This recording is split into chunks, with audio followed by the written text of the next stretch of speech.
it's sometimes tough to be humbled, or sometimes tough when your confidence is shaken, because it makes you question if you were ever the thing that you believed you were in the first place. There's a temptation to define ourselves by our worst moments.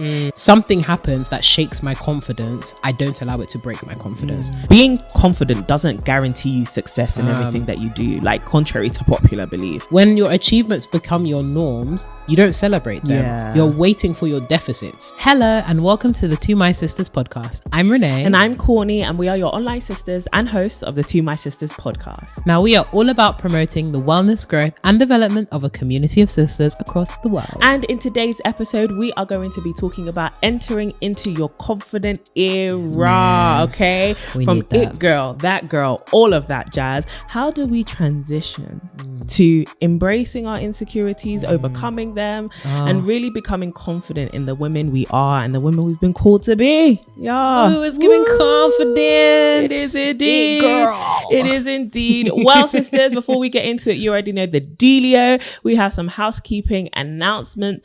First of which is live show. TMS live in London. Okay, so the way this year's live show's running, we're obviously bigger and better things. We're not managing like ticket sales and outlets and all of that. It's being hosted on the Hackney Empire website. Did somebody say iconic? It's giving big girl. It's giving crazy. We're stepping into our own confidence. For real. Exactly. Do you get? Living. So with that, we like get sales reports every Monday, and girls, you showed out to grab these tickets. Okay. We are so appreciative, and honestly, we just want you to keep on inviting people to come with your friends. We purposefully release group tickets and like bring a sister ticket. So honestly, grab your tickets. There are still some left. I know in TMS fashion, we usually sell out real quick. So some of you may have missed or thought you've missed out on getting a ticket, but honestly, there are still tickets left. So definitely grab a ticket to come to the biggest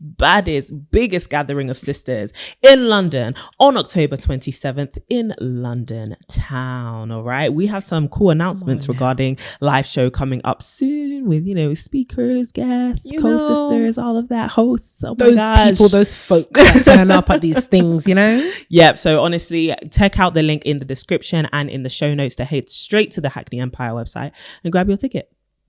Don't lack. Like, genuinely, sisters, this is one of the biggest things that we've pulled off over at To My Sisters, and there was so much anxiety and nervousness as we put out those tickets, but seeing the sisters show up and show off has been so encouraging. So sisters, let's keep on pushing. Get those tickets. Bring a sister, a cousin, a mother, a brother. There's a couple brothers that may be showing up. I've received quite a few questions about that personally. Men are allowed to come to this event, so bring your boys out. As long as you're an ally. Yes. I can't stress enough an ally. Yes, if you are an op, this is not the show at for you. All. Allies only, please and thank you. And thanks. Yes. Second housekeeping announcement is you can still vote for me to win Rising Star of the Year. Oh my gosh. Just gonna put that out there because, like I said, people have been on my neck to enter into my own confident era and ask people to support me to do things. Do the work. No, do the work that you're called to do. Okay, and this is the thing about COURTNEY. She'll come on here and be like, it's in the description box. So definitely click the link and vote for me. Thank you. Vote for COURTNEY. I know she's got to do the whole just vote for me, but let me tell you why you should vote for COURTNEY. COURTNEY is for, I know, because you're not going to do it yourself. Unnecessary. I know it's, if you like to come with us to Ghana in December, then you definitely can come with us. Before you come with us to Ghana, you need to take yourself and come with us to Found Divine's website to vote for the Rising Star. If you want her star to rise, especially those of you that are African, you believe in stars and all them things there. The people that just believe in stars in general, you're looking at one right here. Okay, apparently so. If you would like her star to rise, then please arise and shine and go to the Found Divine website to vote for COURTNEY, your rising star, specifically your rising star. If you didn't hear that, that is your rising star. Make sure you vote for COURTNEY. Thank you. God bless. Anyway, the link will be below. Oh my God. Am I actually your bestie if I don't come and embarrass you small? This is a good point. There you go. So if you'd like to come with us to Ghana, as I definitely get over the sheer mortification of that situation. If you'd like to come with us to Ghana or South Africa, then head down to the link in the description, because you already know around here, or maybe you don't know actually, because we're always attracting new people. There you go. Listening to the podcast. We host international retreats. Literally, we bring women together from all over the world to come and do sisterhood in real life, you know, enjoy each other's company, explore and adventure parts of the world. Absolutely. And we are, you know, descending upon the continent of Africa like a beehive. Okay, we are coming to Ghana in December, and we are also going to South Africa in February. And so if you can, if you'd like to, if you're interested and you love to travel, or maybe you've never traveled before but you want a group of girls to do it with, then definitely check out our international retreats down below and in the show notes as well. Whoop whoop. That's Love exciting. that. It is very exciting stuff. We're doing awesome things. We're doing the things. We're trying, and we need your like absolute support, because what is a sisterhood without the sisters? We need the sisters to show up and show go. off. So come and show off, man. There we go. But sisters, before we get into the main conversation, someone needs our help. They always. Do you get what I mean? And what is sisterhood without support? Honestly. So we have a ding ding ding dilemma. Let us get into it. Hello there, sisters. Hi. First, I just want to say that I've been watching since 2021. Thank you for creating this amazing platform show. Long time, sister. You both have incredible talent and are impacting so many people all over. Don't ever stop. Aww. I live in New York City and I love to travel, and I can't wait to meet at one of your international events. Wow. Love that for you, sis. I'm 25 years old, work from home, and I have 2 jobs. I'm partially separated from my husband. We are working on getting back together, but it's been a struggle. When we first started dating, I felt confident because I was the smallest I had ever been in my life after a weight loss journey prior to meeting him. Within a month of our relationship, he said if I worked on my stomach, I would be perfect. He used to be really hard on me when it came to dieting and exercise. He is extremely fit. I used to join him on his walks, gym sessions, and soccer games. I would walk around the field. Every few months, I try new diets, workout routines, fasting, you name it. But to him, I let myself go over the years. Fast forward 3.5 years later, I've gained over 30 pounds in the right places, I'd say. My insecurities worsened and I had body dysmorphia to the point where I've gotten lipo. The lipo helped, but I still need to lose weight. I've been doing the work and have lost 15 pounds so far. He is supportive and I sense slight envy since I've gained some confidence, got a new car, acquired more money, and my hustle mentality, as well as attention from male onlookers, and have been consistently going to the gym and staying in shape. My husband is a looker and a gazer at just about anything that walks in his direction. I think he does it because he knows it will trigger me, but it does trigger me because he is admiring their beauty right in front of me when he does this. I send him videos and pictures of my workouts and outfits sometimes. It's difficult to get spoken or written compliments about my beauty and physique from him deeper than like an emoji or a like or something, to the point where if he does it, it feels like a pity or forced. I'm not gonna lie, this entire journey has been hard. We are working on our differences to get back together. As far as my weight loss, I have reset my journey many times over the past couple months. I am currently at week 3 and feel a little discouraged because the number on the scale is barely moving.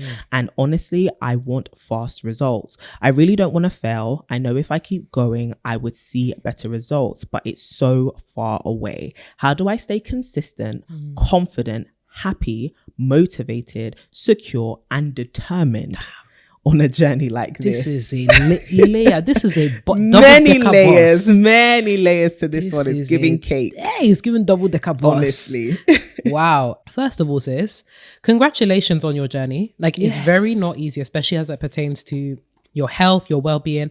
It's really hard to be consistent. And I think we underplay the importance, but also the drive that is needed to even think about your health and well-being, especially in a time like this where it's so easy to be bought into obviously the instant gratification, or so easy to just let that be a thing that is not on your radar. So kudos to you for like keeping up with it and at least trying. Like, there's actually an intention and a desire, and you've been seeing results, maybe not at the speed that you would like, but I think it's important to recognize those small wins. And even if it is a mindset shift, or even if it is seeing small changes those small changes always compound over time. Definitely. And even in, you know, thinking about like weight gain, weight loss, a lot of these things that happen to us don't happen overnight. They happen over time when you're going through things. And you mentioned that you gained 30 pounds. You didn't put it on overnight. You know, 100. this is you were going through really like testing and trying times. So I think an acknowledgement of the fact that you've actually worked, you've done some work on yourself, and you're continuing to do your work on yourself.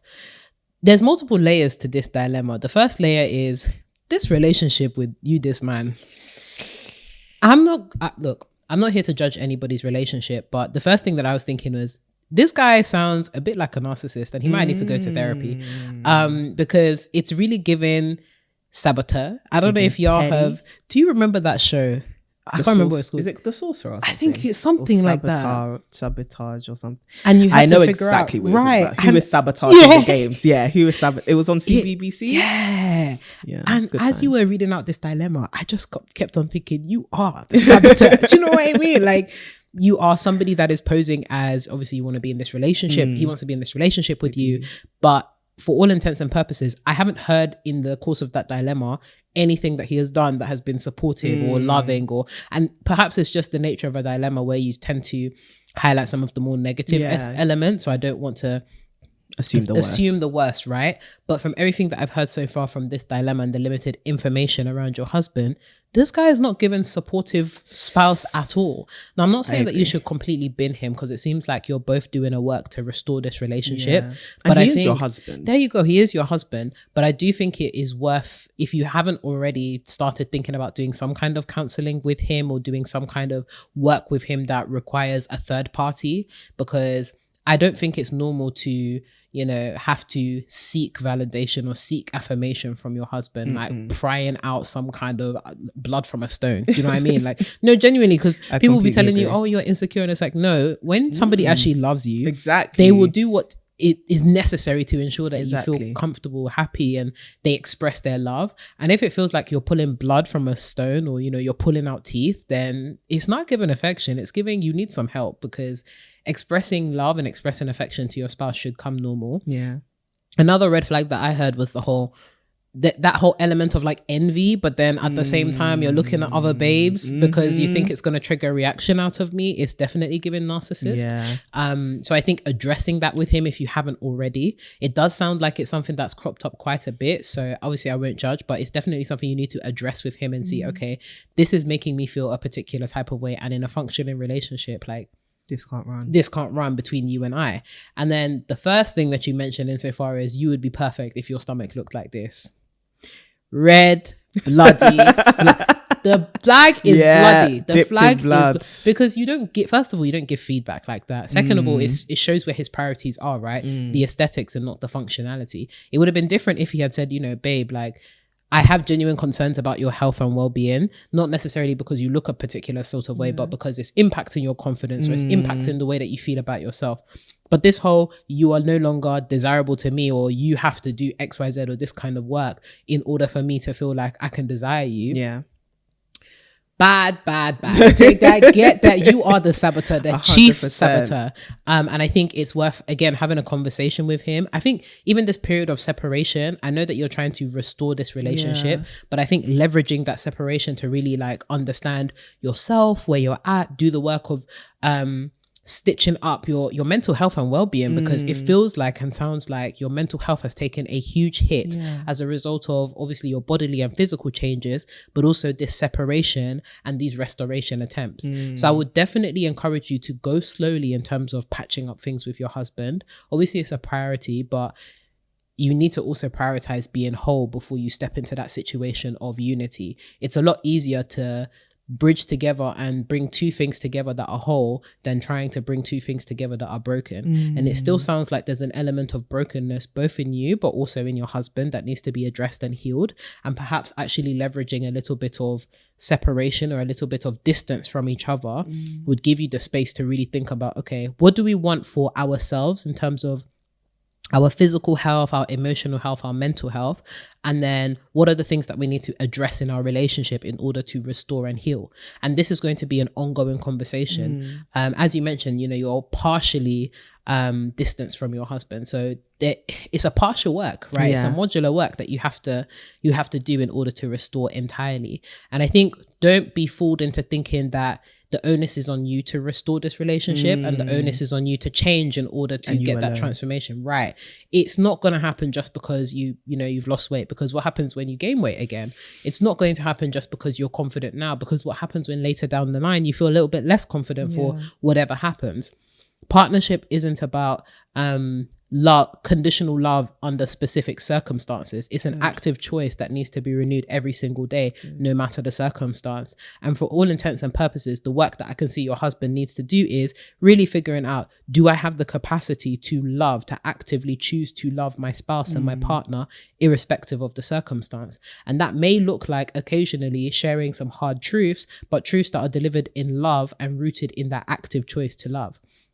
So I would definitely say leverage that healing process away from each other as well as together. And then also, as it pertains to like practical things around, you know, weight, then I know that is something that's so touchy for a lot of women as well, because everyone is so, they claim to be concerned about our health, but really they're so concerned about the way that we look, because people can have all sorts of stomachs and still be healthy. Facts. There can be people that have the flattest stomachs and the biggest asses, and it's like, you are actually categorically unfit. So just really doing the work of unlearning what it means to be healthy, and really trying to prioritize functionality, really trying to prioritize, what does me at my best look like? And it doesn't always have to be the size 8 with the, you know, flat stomach and the, you know, big bum or whatever. Sometimes it's actually, I feel good, I can walk a couple miles, you know, those kind of targets. And having non-scale victories as well. I think we can so obsess over the numbers. We're like, I want to lose this in this amount of time, and life happens, like genuinely, especially if you're like trying to lose weight or even gain weight. The reality of life kicks in. You're going to eat more than you intended, or you're going to eat less than you intended, and you won't see the results for a particular week. That's okay. The time is going to pass anyways, and it's better for you to be consistent on the small things which compound over time than trying all of these quick fixes which will put you in a place where you're even more broken than where you started. Good. So sis, take your time with this one. Genuinely prioritize yourself, your healing, and prioritize really thinking about some of the values that and principles that are important to you. And then also try and encourage your husband, or more, that man needs to go to therapy. That man, no, genuine, it was just red flag, saboteur. It's really giving sabotage. And there's a lot of work that he needs to do that you can like support and prod, but ultimately he has to make the decision to do that work as well. That's good. So that's my long-winded answer. No, it's a very good answer. I think I agree with everything that you said. And I think when it comes down to it, you've tried to lose weight and he still had issues, and he was still causing problems. And so like you said, it's not about conditional love here. It's not about, well, I need to make myself perfect before he can love me. I think it is not too much to ask for your partner to love you for who you are. Now, I do think that there are, you know, there are places within intimate relationships for someone to be like, you know, I am concerned about your health, but it needs to come from a genuine place of love. And I think you can highlight to your partner, especially as you are in this time of maybe reconciliation and trying to hash out some of your differences that caused the separation in the first place. I think you can highlight in this time that, hey, like, this is something that actually played on my mind and played on my heart throughout our relationship. I didn't like your approach, and I really want to know what this is going to look like moving forward. And I think that kind of conversation gives you something to hold your partner accountable to, especially if you then choose to proceed with your relationship and like reconciling. I do think allowing him to express what his concerns are, just so you can see what his motives actually are, but also you expressing how these things make you feel, because your emotions are very valid. Both of those things need to take place in this period of time. And so express to him, yo, this is how I felt about that situation. This is how I felt about these comments. These are the changes and the behaviors that I've noticed in you as well over time. When you look at women like this, I don't appreciate that. And really putting out there how you feel. Because I think during times when you've gone through something like this, it can begin to make you just question whether everything that you feel is even worth feeling or worth expressing, because, you know, this person has been so vocal about the things that they think may not be right with you, that you now think, well, how do I express what I don't think is right with them without causing further conflict? But I think this is the perfect opportunity for you to see your emotions as valid and force him to listen, especially if he is interested in reconciling this relationship with you. And I love that you emphasize that this is a two-way street. You're not going to fix your relationship by yourself. And I don't want you to also see yourself as something that you have to fix, especially by having to lose weight, because that's not the case here. If you want to lose weight, then do it for you. If you've noticed that, hey, when I did get into this relationship, I put on some extra pounds, I'm personally not happy with it, then do it because you're personally not happy with it, right? But if you are fine with it, like you said, girl, you've gained all that weight in all the right places. Right. If you are confident with that, then girl, pick yourself up and move on. And if he doesn't want that, I think it is unfortunate. And obviously our biggest thing would be to champion your relationship getting back together, because he is your husband. This is your marriage, and it's quite serious, you know? But if that is not the case, you can't force someone to love you who doesn't want to love you. And you can't force somebody to love you when they don't want to love you, right? And I think if you express that this is what love means to me, and you don't get to this place of like agreement, or where you can sense that there is genuine care, then there may be question as to whether this is the right relationship for you to go back into, and whether he is the right person at this present moment for you to be with. And so that may mean some extra time. That may mean, you know, being separated for a bit longer, but that's completely up to you and your journey. And like you said, there are different factors in this dilemma which we just won't know. And so definitely weigh everything up for yourself. But from what you're saying about his behavior, if he's not ready to address these little things, the glances here and there, the sly comments to you here and there, then you're not going to enter into a relationship where you can actually be happy. And I think that will then have you both going around in circles. In terms of the frustration you may be feeling towards the fact that like weight loss and stuff is taking long, girl, I hear you on a deep level.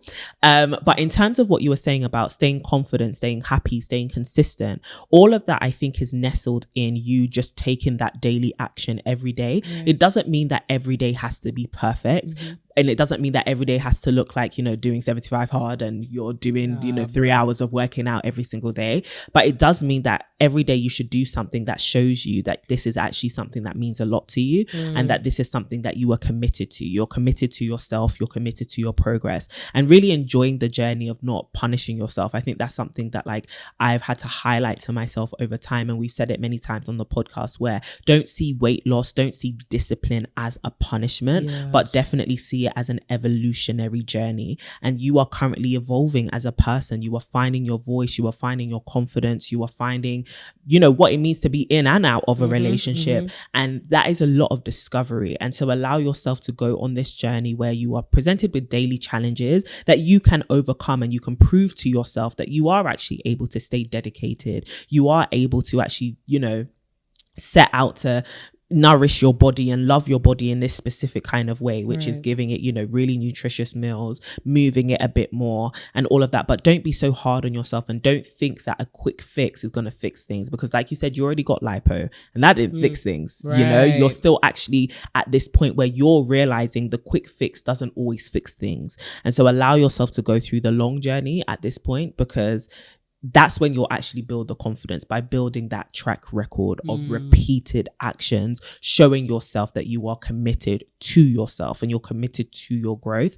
And it does take time, and that time does get frustrating. But at the end of the day, you're going to get there. Hello. Do you get what I mean? It may take long, it may take repetitive steps, but you are going to get there as long as you don't stop and as long as you don't turn back, right? So just keep moving forward, sis. I know it's hard, but sometimes these are the only answers we can actually give, because they are the truth, and the truth is sometimes hard to accept. But honestly, sis, you're doing great. Like you really are. You're battling, or not battling, but you're having to face a lot of different factors, like your marriage, separation, possibly reconciling, now trying to lose weight and take care of your hair, like you take care of your health, and like you said, you've got your hustle on, you're doing a whole bunch of stuff probably outside of that. So be gracious towards yourself, and choose to not see yourself through the lens of this man.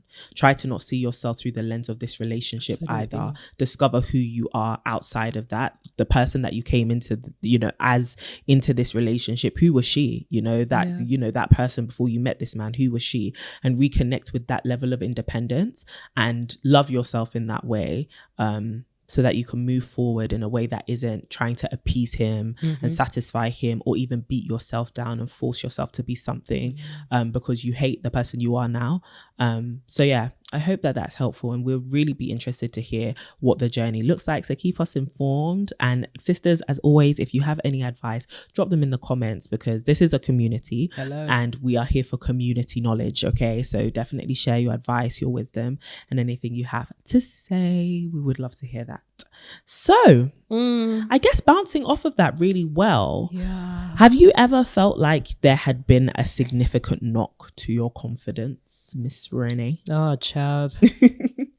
Multiple times. Man, oh man. So, man, I'm really trying to think of the most recent one. There's been quite a few on my journey, both physically as it pertains to like the whole like keeping healthy, job and career related stuff, relationships. Like it's given Rocky Balboa boxing ring.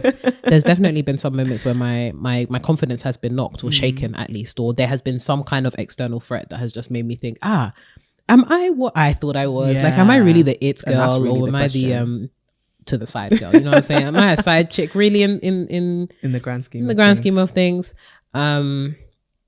I think because I was thinking about this like recently, just like reflecting on like my career journey. I think the one that comes to mind for me, I'll share two, but one that comes to mind for me was when I finished my master's degree.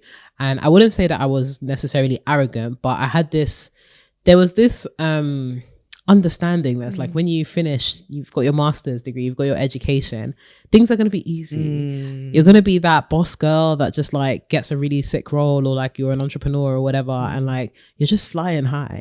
Coming out of my master's degree and thinking that things were going to be plain sailing and smooth and easy, and being humbled very, very quick, and just like, oh, maybe I'm not that girl that I thought I was, because actually it's taken me a really long time to actually A, find something that I actually want to do, but B, I'm actually getting rejected from things. Like I'm actually having to deal with the fact that people don't want me, or like companies don't want me, or like roles don't want me, or positions don't want me.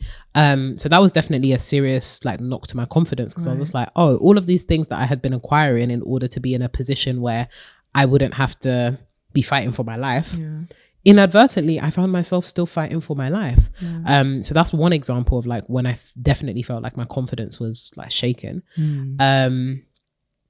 I think another example that I can think of, it's no surprise that, you know, I love gym. I'm that babe that's like constantly in the gym, and I'm just like, I actually love exercise because I think it's fun.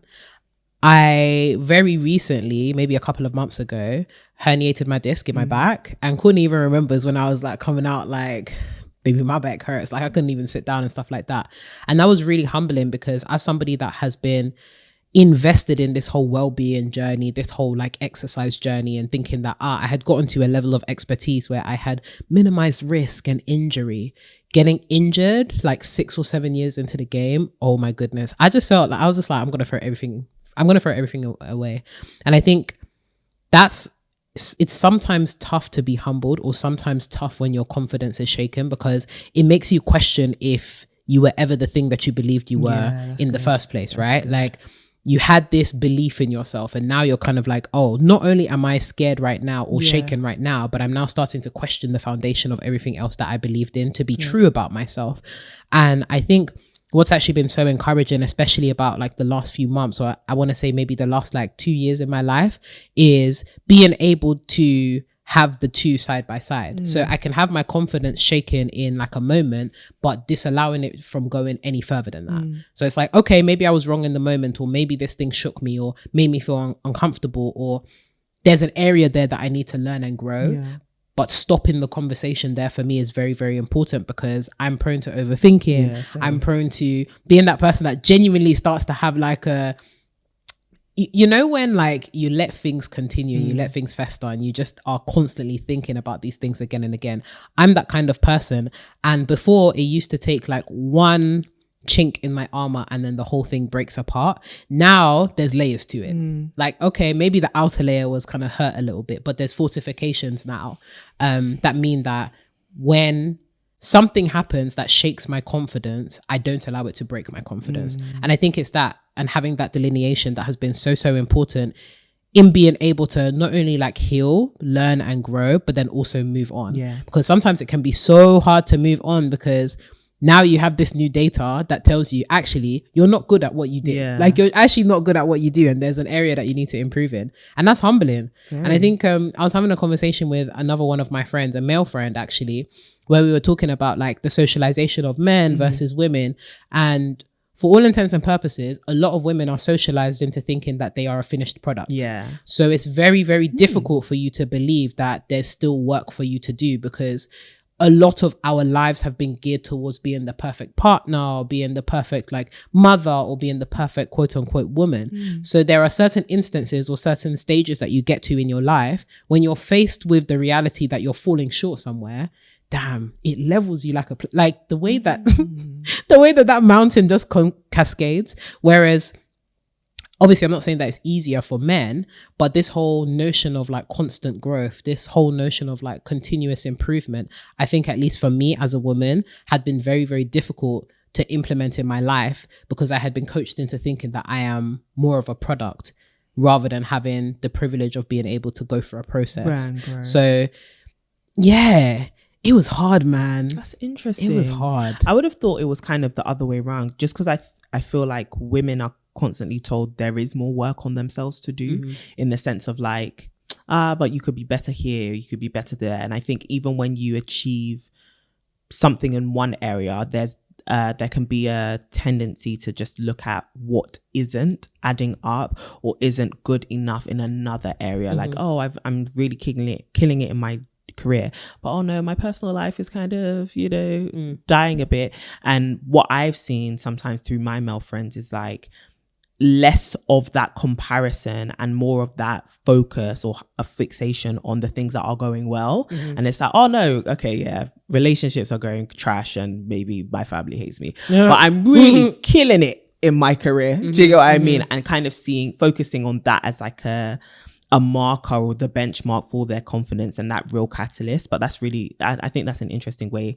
to view it as well, of like, because you are positioned as a product, can you actually go through a process? I actually think that's a really good way, a really interesting thing to see out of it.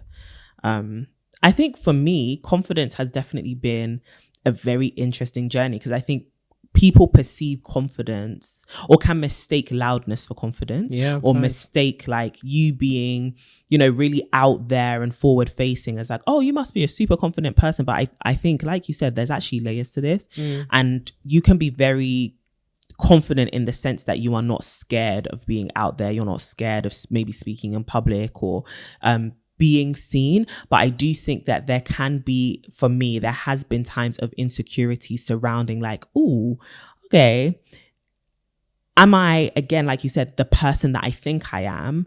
But also, have I done enough to prove to myself that I am that person? And why is it taking me so long to feel like I am that person? Like, why is it taking me so long for my personal identity or confidence to catch up with other people's perception of me?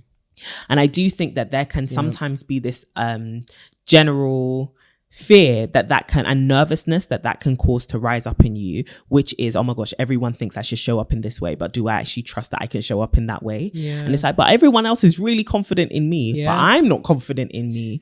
And it's something that I've said a few times in terms of like being able to bet on yourself, and I've struggled with that. Like, would I put other people put their bets on me, which is great, vote for me to win this award. Other people would put their bets on me, but would I actually put my bets on me, right? And I think that has always been a challenge, because I know what I am like behind the scenes, and I think there's a tendency, there has been in my life, and there could be for other people, to focus on the shortcomings and focus more on the things that we have not done than the things that we actually have done. And to really be like, oh, I've achieved XYZ. I did go to the gym consistently for XYZ, or I did lose this much weight, or I did, not to say that these are the things that should make you confident, but for my personal journey, these have definitely been some of the goals. And I think achieving your goals is what helps you feel like you are a more confident person. But like, oh, I did XYZ.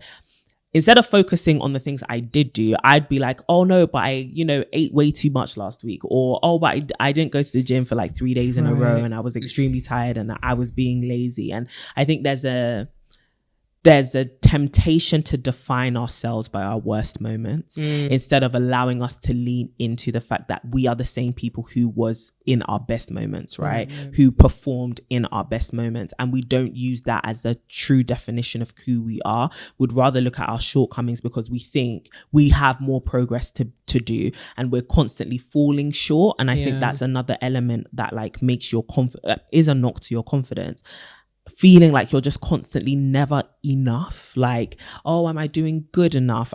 There's always better that I can do. I think that's a different perspective. Like, it's not that I'm not enough. Like, I know I am enough, but am I as good as I'd want to be? Right. And that's the kind of overachiever in me, which is always like, but there's actually more that could be done. And that can be a knock to your confidence. Cause then, like I said, you just never think you're doing good enough. Yeah. But what are some of the practical ways then that you overcome that? So whether it's facing rejection or feeling as though like there's actually something in my way which I can't even change. Like when you hurt your back, there's something in my way which I can't even change. What were some of the practical things you did to actually recover your confidence? Yeah, I think first of all, respect for myself, like actually building respect for myself before I like rebuilt my confidence. I think sometimes when you're like self-belief and your confidence is founded in the things that you do and the things that you produce, you will always feel like you're falling short, or you will always get knocks to your confidence because there will be a time where you won't be able to do what you do or produce what you produce, which is why like having respect for yourself existentially, just the respect for the fact that you're alive and you're breathing and the real like basic stuff, right? Because I think especially when it comes to, at least in that example, when it comes to your health or like something that actually prevents you from doing something because you actually injure yourself, you start to actually have a lot of gratitude and respect for the fact that actually I'm alive, I'm actually looking at the silver lining as opposed to the dark clouds. So actually reframing and working on my like life perspective and understanding, okay, this season of my life or the things that have happened to knock my confidence, there's something that I can learn from this. And there's something that is trying to be taught to me in this particular season. And for me, that was, you got to rest. You actually have to chill and heal and focus on that and nothing else. And I think being someone, obviously we've spoken in a past episode about being multifaceted and constantly being high functioning, all that kind of stuff. And when you allow your confidence and yourself to just be defined through output and producing, the moment that you shut down and you're not able to do multiple things, you start to think, well, am I actually useful in like life? So actually building that self-respect and that happiness and that gratitude and just you're alive, man. That's actually such a good thing. And affirming yourself in the fact that you don't need to do in order to be worth being. Like you actually just exist, and that's a good thing in of itself. And that's where faith for me is very important, right? The affirmation that we see in things like the Bible. Our confidence doesn't come from ourselves. Our confidence comes from the one who made us. Yeah, we can say it can't. You know what I mean? Like our confidence can't, because we will fail, and failure is actually like it's a fact of life. So leaning in the respect for my existence and leaning in the respect of the fact that I don't have to produce in order to be, and that's okay. Like it's fine to just exist and be a normal person and not have to be an overachiever or a perfectionist or whatever to feel confident in myself, I think is really important. Secondly, I would say unsubscribe from ideals of what you see confidence means. I think, as you were saying, you touched on a brilliant point that we think that loudness equates confidence, but there are some of the most quiet people that I know, or folks that are, you won't see them on social media, you won't see them out here in these streets, but they're confident, they're happy, they're content in their abilities, their capabilities, the things that they're doing, and they don't need an audience to feel that way. So I would definitely say, if you can, like, it's really important that you have periods where you actually hide away and stay away from like other people, or like any audiences that you may have in your life that are triggering that nervousness or triggering that sense of wanting to get validation. hide away from those kind of things. We talk about social media fast. We talk about curating your media feeds. Curate your actual real life. Like, you may have to stay away from a couple of people in real life for a season of time just to focus on building your own confidence in yourself and your capabilities. I would also say celebrate your wins. I think this is one of the ones that I am still struggling with, especially if you're somebody that identifies as like a high achiever or overachiever. When your achievements become your norms, you don't celebrate them. You're waiting for your deficits because your norm is operating at this particular height. Celebrate your wins. You've done some great stuff. Like, stop focusing so much on some of the negative things that have happened, right? Like, when I injured my back, I could have just sat down. Oh, I'm so sad. I can't move. I can't do X, Y, Z. But there were so many things that I had done, especially as it pertains to like my health and fitness. So many things that I had achieved over that year. And it was so easy for me to like zone in on the fact that I was injured that I forgot the fact that, you know, I could like deadlift like 2 times my body weight, or like I forgot the fact that I can like run comfortably when there were times in my life I couldn't run for a bus. I saw the bus. I'm just like, yep, we'll wait for the next one. Or there were times where I couldn't.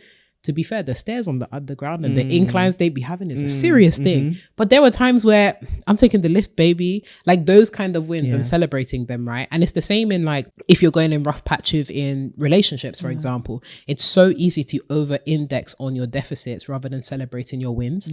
So I'd definitely say, genuinely scheduling time to celebrate your wins, even if it's like going out with a friend to go get a coffee and just like talking about the fact that you're really happy about the fact that you achieved something.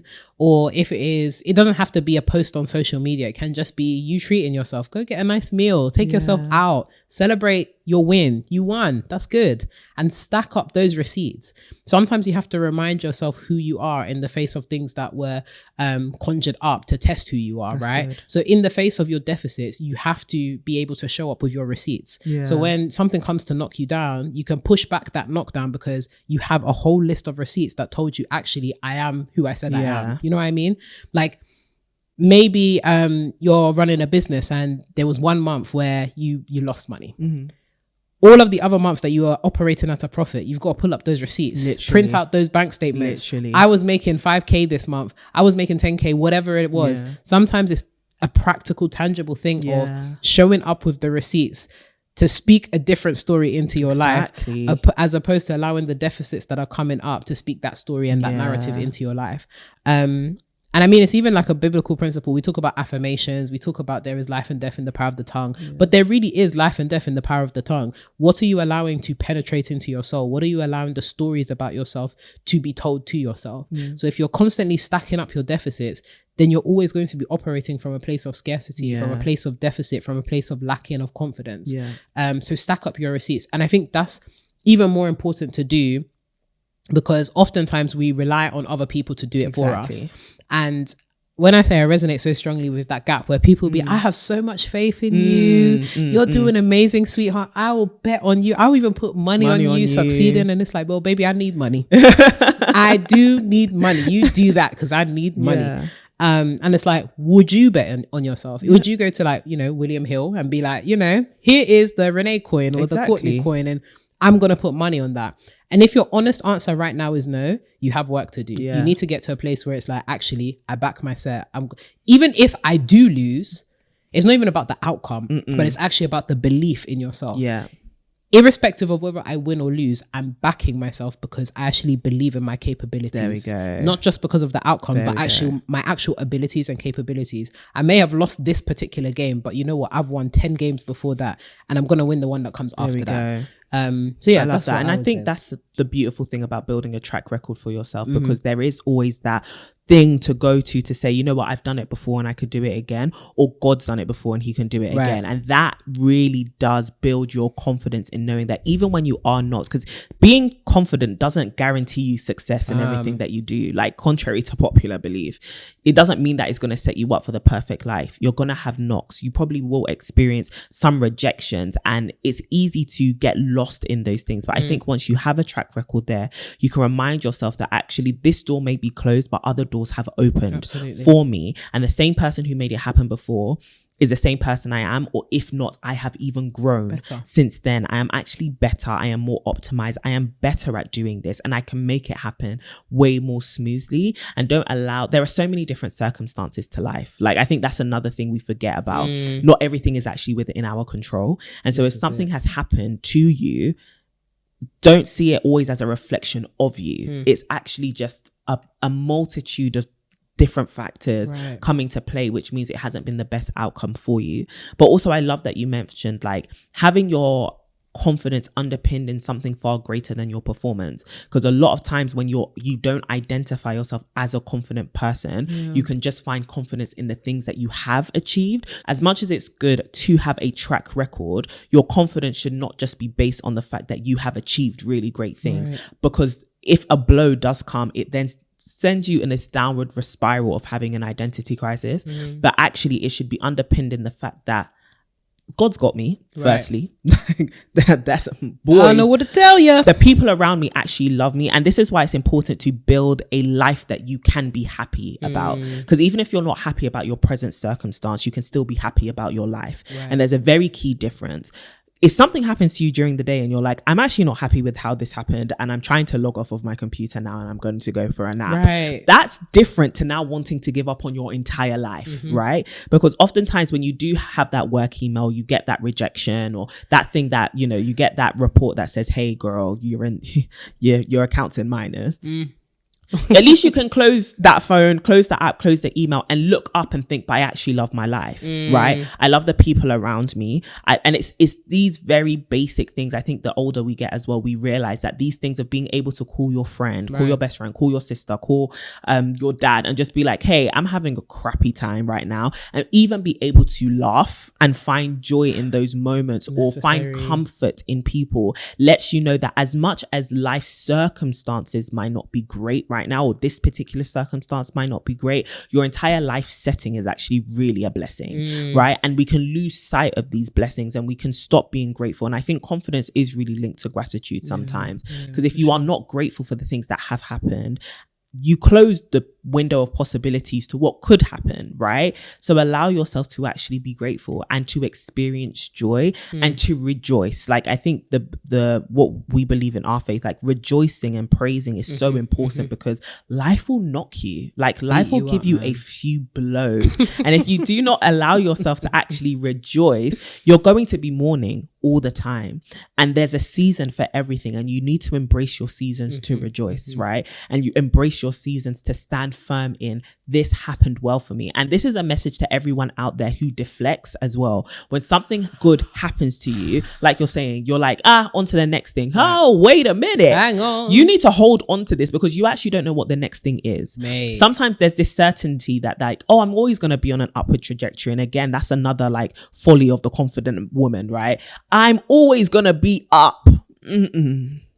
What goes maybe us? If you You zoom exactly out. When you zoom out, 100% you're on an upward trajectory. But when you zoom in, there's ups and there's downs. And if you're not careful of holding on to the ups, the downs will really knock you. Even if they're just slight, you begin to think, and you begin to like magnify them, right? You begin to really zoom into, oh my gosh, what is going wrong? And it's like, well, actually, in the grand scheme of things, nothing really is going wrong. This is normal. This is normal. And again, like, is that, what do we consider normal? Because if you think that confidence is having this perfect high all the time, and you know, it's an Instagram feed or it's the highlight reel of people who post all of these really cool things all the time, then as soon as anything negative happens to you, you're going to think there's something wrong with you. But remind yourself that life is a very interesting dynamic journey. Your confidence levels are not going to be on 100% all the time.